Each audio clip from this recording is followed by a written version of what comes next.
इस समय स्वामी श्रद्धानंद जी, जिन्होंने अपना बलिदान दे करके ऋषि दयानंद आर्य समाज के मिशन को आगे बढ़ाया, लुप्त हुई गुरुकुल शिक्षा प्रणाली को पुनः स्थापित किया और अपना पूरा परिवार आर्य समाज के लिए समर्पित किया।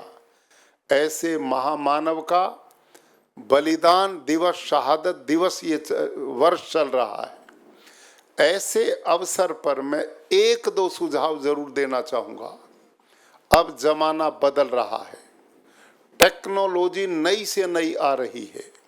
समय के साथ जो लोग बदलते नहीं, जमाना उनकी इंतजार नहीं करता। समय के साथ हमने भी आज की टेक्नोलॉजी का उपयोग करते हुए अपने प्रचार की व्यवस्था को मीडिया के माध्यम से, सोशल मीडिया के माध्यम से इसको बहुत तेजी से आगे बढ़ाने की आवश्यकता है। आज हर व्यक्ति के पास फोन है। एक मजदूर जो रोड़ी कूटता है वो भी फोन लिए बैठा है, सब व्यक्ति के पास में। और इतना बढ़िया ये माध्यम है जिस पर हम अच्छे अच्छे आर्य समाज के विचार, हमारे विद्वानों के विचार, ऋषि दयानंद की परंपरा, मान्यताएं, वैदिक दर्शन, ये जितना ज्यादा प्रसारित किया जाएगा वो उतना ही लोगों के लिए उपयोगी होगा। भाइयों और बहनों, आज जिस दुनिया में हम जी रहे हैं, इतनी अंध परंपराएं, व्यर्थ में लोग समय बर्बाद कर रहे हैं। मैं कई बार लोगों को देखता हूं, रात और दिन पैर में चप्पल नहीं, इतनी धूप में छोटे बच्चों को लेकर चले जा रहे हैं। कहाँ जा रहे हैं? कि वहां झुकने जा रहे हैं। अब बताओ, इतनी ताकत, करोड़ों लोग इस देश में ऐसे चलते हैं। यदि उनका दर्शन सकारात्मक निर्माण के लिए लगा दिया जाए, एक एक गांव के सैकड़ों युवा निकल जाते हैं 15 दिन के लिए। यदि वो 15 युवा मिलकर अपने गांव का आदर्श गांव बनाने में लगा दें, 15 दिन तो कल्याण ना हो जाए। कितना बड़ा काम हो सकता है और समय का सदुपयोग हो सकता है। इस प्रकार की अनेक तरह की ऐसी व्यवस्थाएं चल रही हैं जिनको बदलने का काम, यदि किसी में ताकत है तो वो आर्य समाज है, ऋषि दयानंद का विचार है। इतना वैज्ञानिक दर्शन आज जिन अंधविश्वास के कारण विधर्मियों के सामने हमारे लोग उत्तर नहीं दे पाते, उसका उत्तर किसी के पास है तो आर्य समाज, ऋषि दयानंद के पास है। हमें चाहिए अपने प्रचार को बढ़ाना, युवा पीढ़ी को साथ में जोड़ना, और इसके लिए सब जगह मैं निवेदन करता हूं, अब आवश्यकता है नई युवा पीढ़ी को अपने साथ जोड़ने की। हमारे आर्य समाजों के माध्यम से जितने आर्य समाज के देश में विदेश में स्कूल चलते हैं, कॉलेज चलते हैं, गुरुकुल चलते हैं, उन सब में आर्य वीर दल का कार्यक्रम निरंतर चलना चाहिए, निरंतर चलना चाहिए, जिससे उन बच्चों में वो संस्कार पैदा हों और वो अपने आप आर्य समाज के में प्रवेश करते चले जाएं। ये नहीं कर पाए तो ये बड़ी प्रॉब्लम है। हम जिस आयु में हैं, सब उस तरफ बढ़ रहे हैं जहां सबको जाना होता है। अब नए आएंगे नहीं और पुराने चलते रहेंगे तो ये भरपाई कहां से पूरी होगी? वेद का ज्ञान ईश्वरीय ज्ञान है। ऋषि दयानंद का चिंतन वेद के अनुसार वैज्ञानिक और हर प्रकार की सामाजिक, वो तो स्वयं लिखते हैं ना ऋषि दयानंद, आर्य समाज का छठा नियम, इस समाज का मुख्य उद्देश्य क्या है? संसार का उपकार करना, अर्थात शारीरिक, सामाजिक और आत्मिक उन्नति करना। अब ये सब चीजें तब हो पाएंगी जब हमारा संगठन मजबूत होगा। काम करे ना आदमी, आज इंतजार में लोग बैठे हैं। हम दुर्भाग्य एक रहा कि जो समाज के बीच में जा सकते उनकी समस्याओं को समाधान के आधार पर आज हम वो काम नहीं कर पा रहे। हमारे उन लोगों को याद करो जो बड़े थे, जिन दिनों अछूत माना जाता था एक वर्ग को। हमारे आर्य समाज के लोगों ने वहां हड़ताल करके बैठ गए। जिस कुएं पर उन बेचारे अछूत समझे वाले लोगों को पानी नहीं भरने देते थे, हमारे हरियाणा की ऐसी घटनाएं हैं। हमारे आर्य समाज के लोगों ने भूख हड़ताल करके जीवन आहूत करने का निर्णय किया उस समय तक, जब तक उनको वहां पानी भरने नहीं दिया। गांव झुका और हमारी विजय हुई। ऐसे बहुत उदाहरण मिलते हैं। तो अछूतोद्धार के लिए काम किया, नारी शिक्षा के लिए काम किया, देश की आजादी के लिए काम किया। कहीं अकाल पड़ते थे वहां सेवा का हमने काम किया। हर जगह हम खड़े होते थे और मैं स्वयं से अनुभव कर रहा हूं। और ये विचार केवल आर्य समाज से ही मन में विचार आया। डॉक्टर साहब, आजकल आप सबकी जानकारी के लिए मैं हिमाचल में भी रहा गवर्नर 4 साल, और 6 साल मेरे को हो गए हैं क्या नाम गुजरात में। तो मैंने एक काम पकड़ा, गुरुकुल कुरुक्षेत्र में 200 एकड़ जमीन में मैं रासायनिक खेती करता था और वही यूरिया डीएपी वही भोजन बच्चों को खिलाता था। एक घटना ने मेरे को बदला। हमारा एक मजदूर का खेती कर्मचारी पेस्टिसाइड का स्प्रे करता हुआ बेहोश हो गया। हमने 3 दिन में मुश्किल से डॉक्टर के पास ले जाकर जान बचाई। तो मेरे मन में विचार आया, ये बच्चे यहाँ बेचारे जो पढ़ते हैं, इनके भोजन में डायरेक्ट में जहर छिड़कवाता हूं। इस कर्मचारी ने तो ना खाया ना पिया इस पेस्टिसाइड को, सूंघने मात्र से बेहोश हो गया। तो मैंने निर्णय लिया, जहर वाली खेती अब नहीं करूंगा।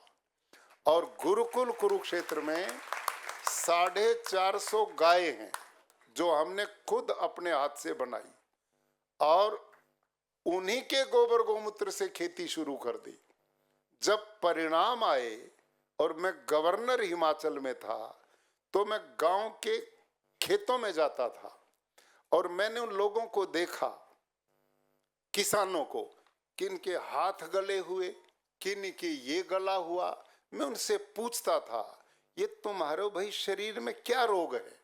कि जी ये रोग नहीं है। मैं कहा तुम बहुत लोगों को देखता हूं खुजली करते रहते। उन्होंने बताया कि जी पहाड़ों में छोटी छोटी जमीन हमारी, और उनमें हमने पॉलिथीन के वो ग्रीन हाउस से बनाए हैं।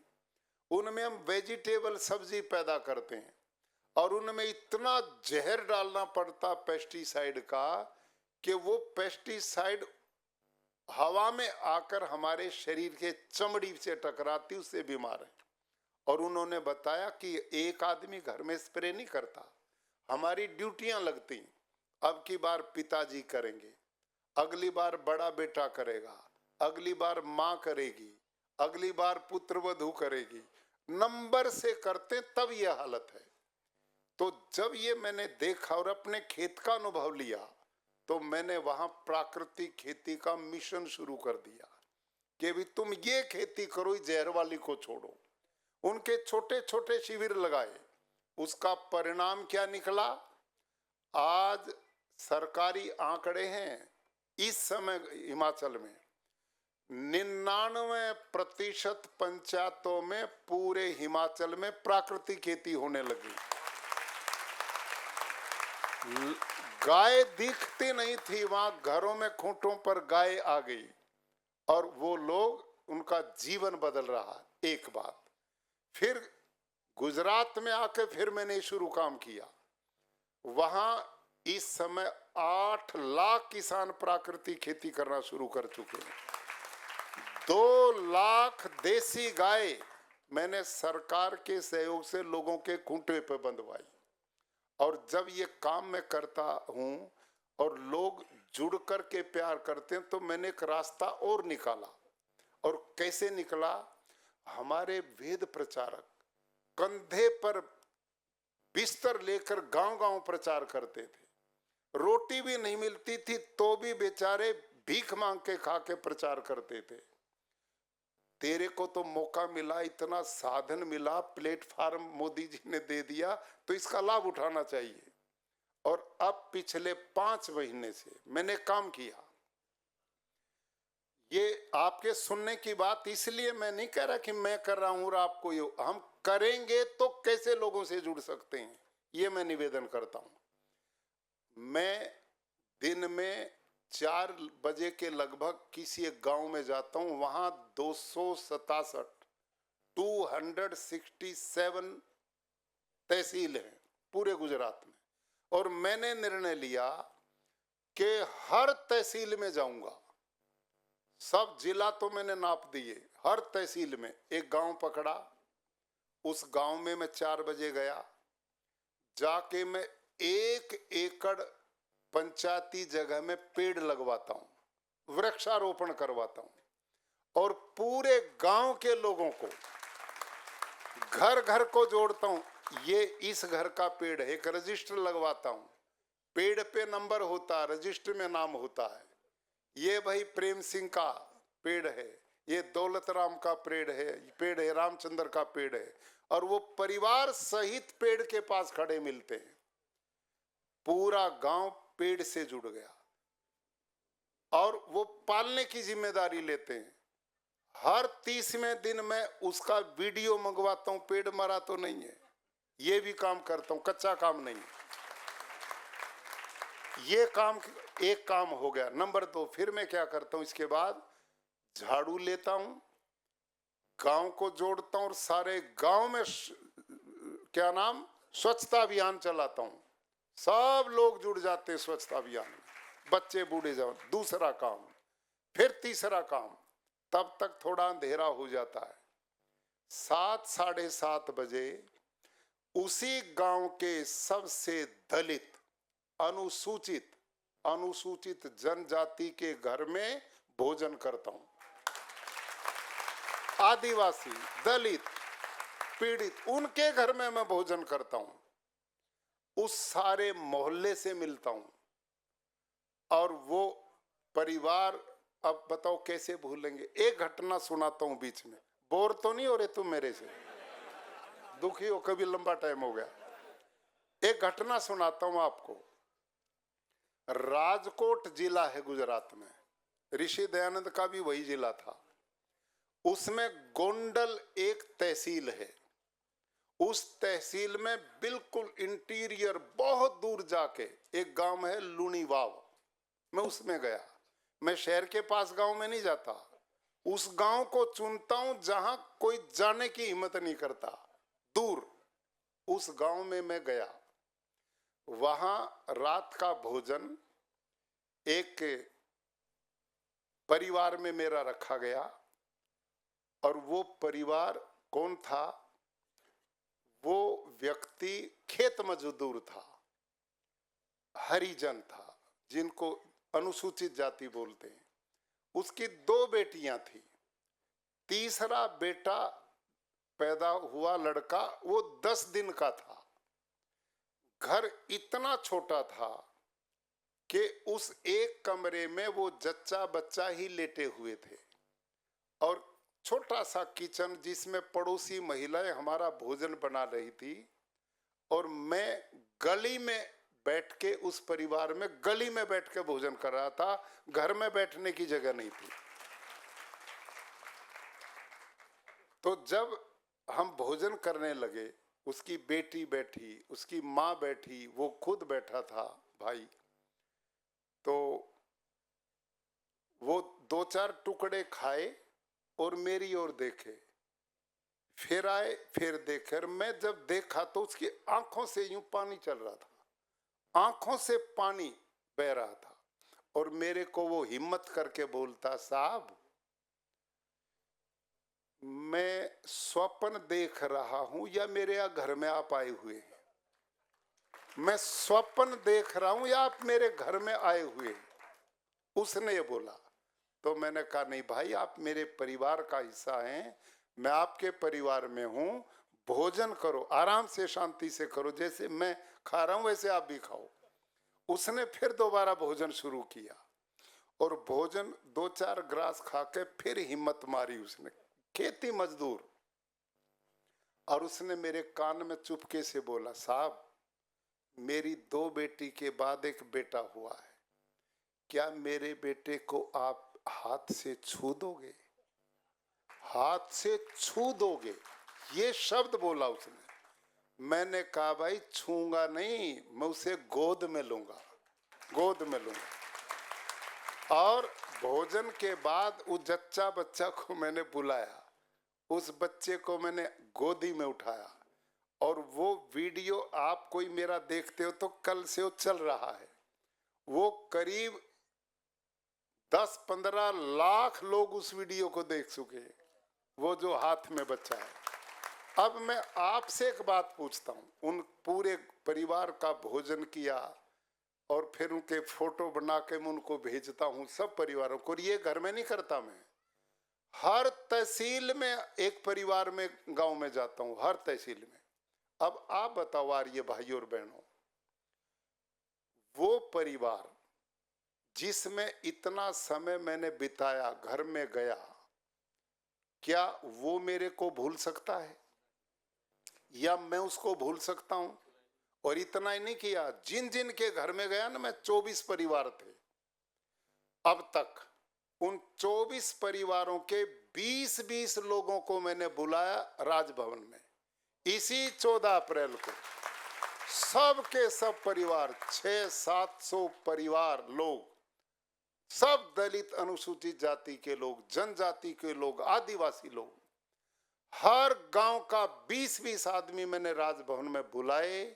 राष्ट्रपति जी को मैंने उसमें बुलाया कार्यक्रम में, हमारे मुख्यमंत्री जी थे, उप मुख्यमंत्री, विधानसभा अध्यक्ष, मंत्री, सब लोग, हमने उनके बीच में बैठ के भोजन किया, सबको तिलक करके आपकी तरह सम्मानित किया। अब बताओ वो हमारे कैसे क्रिश्चियन ईसाई बनेंगे, वो कैसे भी धर्मी बनेंगे, कैसे अपने नहीं बनेंगे? ये काम था आर्य समाज का, ये काम हमने करना चाहिए। और इतना ही नहीं करता मैं, लोग जुड़ते कैसे हैं? रात को आजकल गांव में भी एसी लगे हुए हैं, बड़ी बड़ी कोठियां गांव में भी बनी हुई। मैं कहीं नहीं जाता, उस गांव के सरकारी स्कूल में सोता हूं रात को। गांव के सरकारी स्कूल में गवर्नर सोता है, आपका भाई, आपका ऋषि दयानंद का चेला, उस स्कूल में सोता हूं। और अब आप जानते हैं वहां कैसी व्यवस्थाएं होती, वहां कहीं फट्टे पे नहाना पड़ता, कभी कहीं किस रूप में। सवेरे उठकर उस सरकारी स्कूल में कौन बच्चे पढ़ते हैं? वही बेचारे सिंपल परिवार, वही अनुसूचित जाति, आदिवासी, गरीब बच्चे, बेटियां पढ़ते हैं। सवेरे मैं उनकी योग की क्लास लेता हूं, खुद योग करता हूं उनके बीच में।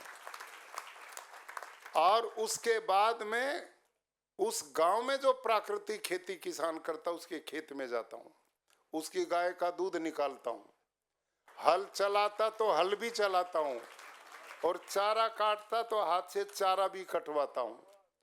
अब यूं बताओ, और उस कार्यक्रम में पूरे गांव के लोग आ जाते हैं, किसान, उनको मैं प्राकृतिक खेती की ट्रेनिंग देता हूं। अब उसका परिणाम क्या है कि सारा गुजरात, 7 करोड़ लोग गुजरात में हैं, लेकिन तुम्हारे इस चेले को, साथी को सब जानने लगे, सबको पता है गवर्नर कौन है। नहीं तो लोग क्या बोलते थे, पत्रकार तक मेरे को कहते, साहब हम तो 2 सूचनाएं लिखा करते थे अब से पहले, आपसे पहले। हम जब गवर्नर आता था तो लिखते थे गवर्नर साहब आ गए हैं, और जब जाते थे लिखते गवर्नर साहब चले गए हैं। इससे ज्यादा कोई काम नहीं था। लेकिन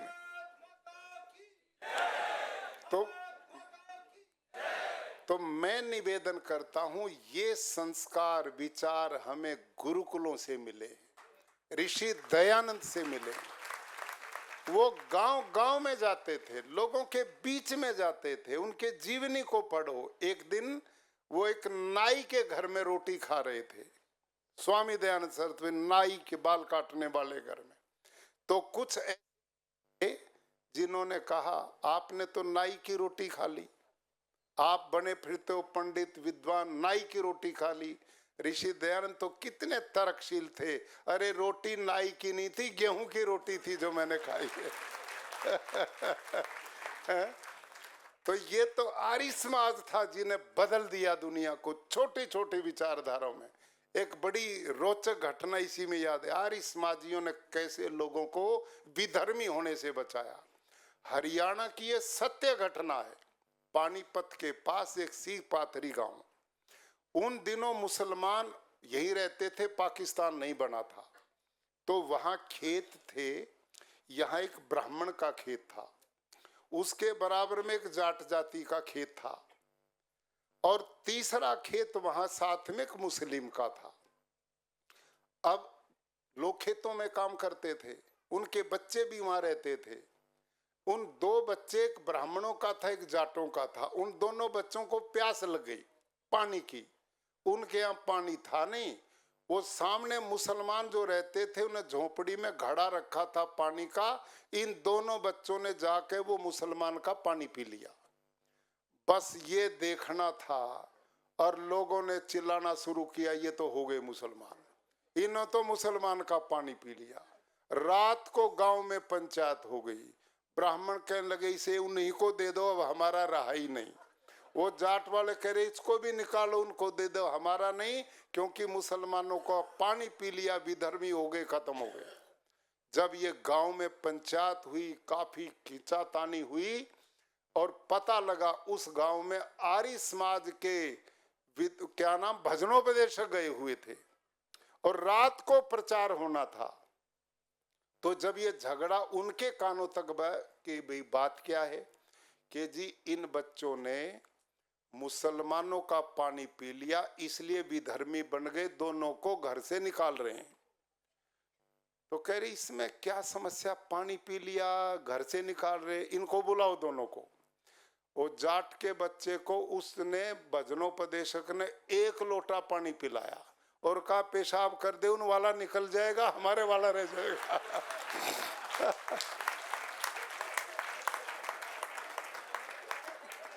ये काम किया आर्य समाजियों ने भाइयों। ये तो इसी चीज पे बन जाते थे, छू दिया तो गया, पानी पिया तो धर्म से गया। हमारा विनाश तो इन अंधविश्वास पाखंडों ने किया। और आर्य समाज के लोग, एक भजनोपदेशक का तर्क देखिए कि उनका पानी निकल जाएगा और हमारे वाला रह जाएगा, हमारा हो गया, कितना बढ़िया तर्क है।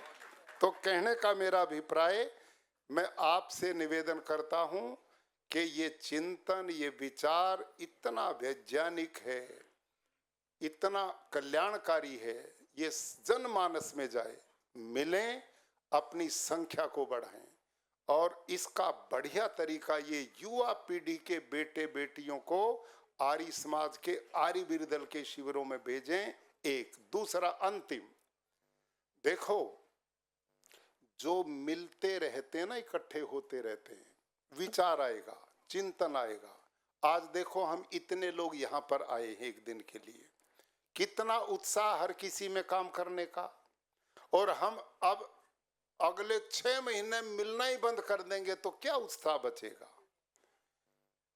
ये जो है ना मुस्लिम संप्रदाय के लोग भाई, हमारे भाई, ये दिन में 5 बार मिलते हैं, नहीं आई समझ में, 5 बार मिलते हैं। और हम सप्ताह में 1 दिन हवन पे मिलते हैं, वो भी 2-4। तो कैसे बात बनेगी। हम सब का कर्तव्य है कि ऐसा समायोजन, हमें सौभाग्य है कि धर्मपाल आर्य जी और हमारे आदरणीय विनय भाई जी पूर्णकालिक काम करते हैं, भगवान इनको लंबी आयु स्वस्थ जीवन दे, हमारी ये कामना।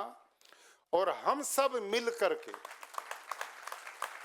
इनकी टीम को मजबूत करें। और आज सौभाग्य से हमारे अध्यक्ष जो हैं इतने युवा और संस्कारों से खानदानी व्यक्ति, जिनके बड़े बड़े लोग आर्य समाज में 3-3 पीढ़ियां जिनकी चली गई, तो ऐसे लोगों का आपस में जुड़ना ये निश्चित रूप से सौभाग्य की बात है। हम हर प्रकार के अहंकार को त्याग कर मिशनरी भाव से ईश्वरीय कार्य मानते हुए आर्य समाज के काम को आगे बढ़ाएं। और सब लोग ऐसे जिम्मेदार जिन्होंने नीति निर्धारण करनी है, अगली योजनाएं काम बढ़ाने की देनी है, वो कम से कम महीने में एक दिन इकट्ठे होने ही चाहिए। और इकट्ठे हों, इस बीच में अपने अपने विचार लेकर के आए। मेरा विचार अंतिम नहीं है, देना है। जो सबके हित में विचार है वो मान लिया जाए, लेकिन चिंतन सबका हो तो हमारा काम आगे बढ़ेगा। ये जो इतना बड़ा महासम्मेलन कर पाए, ये किस कारण कर पाए कि ये सालों तक बैठते रहे, योजनाएं बनाते रहे, ड्यूटियां लगाते रहे, समितियां बनाते रहे। तो हमारी समितियां ऐसे बने। राष्ट्रीय स्वयंसेवक संगठन है, अब आप देखो उनके सैकड़ों प्रकल्प चलते हैं, कितना बड़ा कार्य का विस्तार है। विश्व का सबसे बड़ा संगठन है, सामाजिक संगठन। और वो कितना बड़ा अपने समाज में कितना कल्याण का क्रांतिकारी काम कर रहा है। कौन सा ऐसा क्षेत्र है कि जहां लोगों में जन जागृति का काम ना कर रहा हो। और यदि हम अपने विचार को इस रूप में आगे बढ़ाएंगे तो भाई लोगों, ऋषि दयानंद आर्य समाज का विचार जिंदा रह पाएगा। इन्हीं शब्दों के साथ आज आदरणीय डॉक्टर चौहान जी, भाई सुरेंद्र जी हमारे अध्यक्ष महोदय, और विनय जी, धर्मपाल जी, खट्टर साहब, इन सब को, आप सब टीम के वो लोग हैं। हमने तो कोई योगदान नहीं हमारा उसमें, मैं स्वयं कहता हूं योगदान आप लोगों का है। और ऐसा योगदान जैसा मेरा था ऐसा और इससे ज्यादा भी होगा, वो मैं देता रहूंगा। ये मेरा कर्तव्य है, ये मेरा कर्तव्य। हम जो भी कुछ हैं वो ऋषि दयानंद आर्य समाज के कारण है। और इस मिशन के लिए जहां जो जिम्मेदारी देंगे, काम एक छोड़ करके, मैं घोषणा कर चुका हूं, जीवन में मैं कोई पद आर्य समाज में नहीं लूंगा, लेकिन कार्यकर्ता बन के कार्य करूंगा। कार्यकर्ता जो अभी चर्चा थी, और इस कार्यकर्ता के रूप में जो भी जिम्मेदारी लगाओगे, मैं सदैव आपके साथ हूं। आओ मिलकर आर्य समाज रूपी इस मां को हम देदीप्यमान, गौरवान्वित अपने विचार और जीवन से कर पाए। इन्हीं शब्दों के साथ आज आप सब आए, आप सबका अभिनंदन, आपको बधाई। इतना सफल आयोजन, इतना व्यवस्थित आयोजन, जिसने सिद्ध कर दिया कि हम कुछ भी और अच्छा कर सकते हैं। इससे आत्मबल सबका बढ़ाए। इसके लिए मैं पुनः सबका बहुत बहुत अभिनंदन और स्वागत। Thank you.